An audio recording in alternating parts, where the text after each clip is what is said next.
Okay, today's lesson, I'm going to introduce you to a stop hit. Stop hit, stop kick.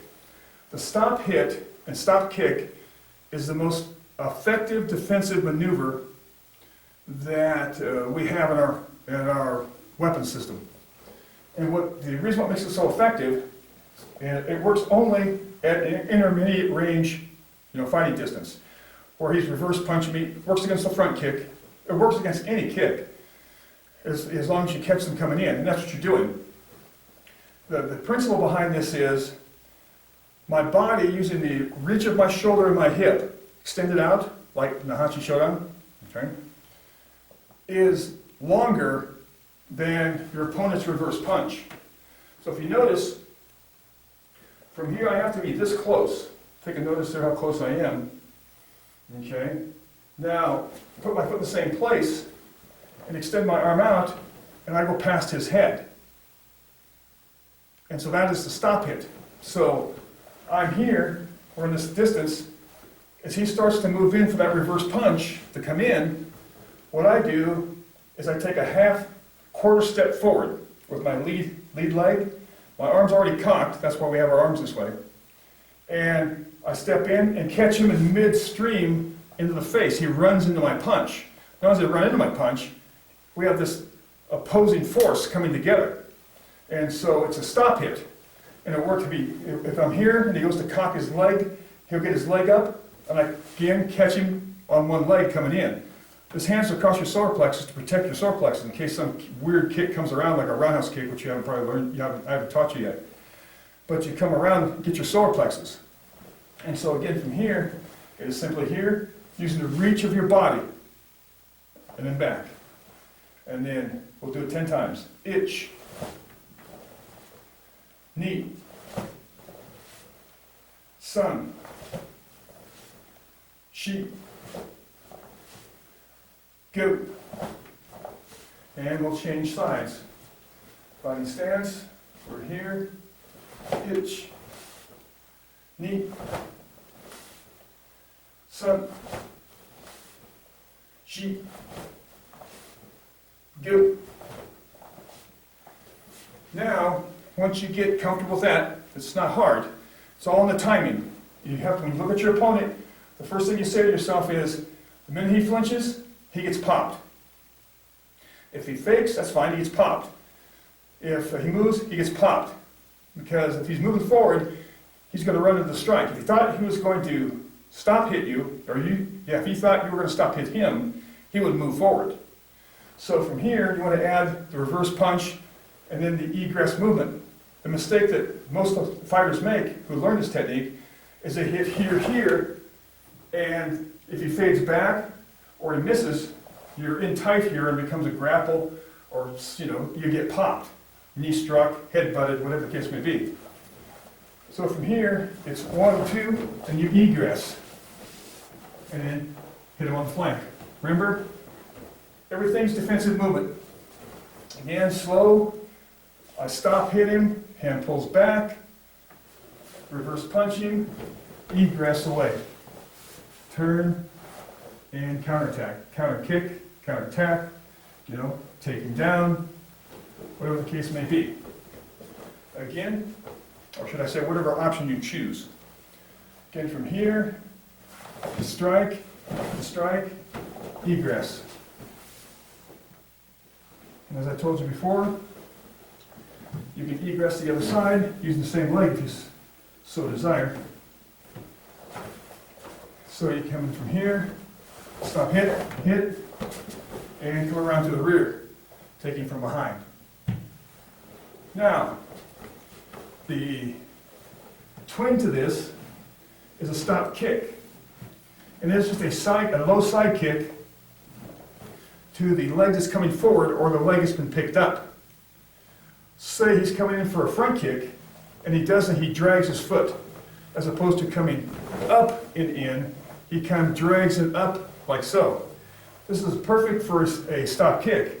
Same distance, here we are. He starts to launch that rear leg front kick, you slide up, and you kick right on the shin or knee to stop his attack. You stifle his attack. So again, it's that little short step, slide in, I'm here, I see the kick be launched, and I stop it. That's a stop kick. Now, we'll get in later in your classes, we'll do a stop kick to the midsection, a defensive, it's different than this, but it's the same concept.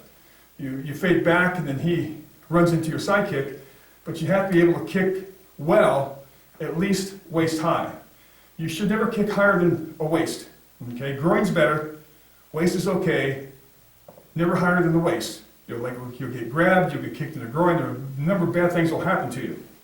Now, we may later on practice kicking high in the beginning, like in our basics, because traditionally we go groin 10, midsection 10, face 10. Okay, we haven't done that because I don't think most people can start out doing that, quite frankly.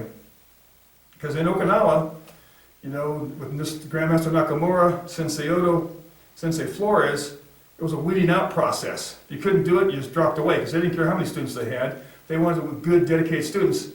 As my sensei says, because he lived a number of years in Okinawa, you know, all sensei in Okinawa have jobs outside of karate.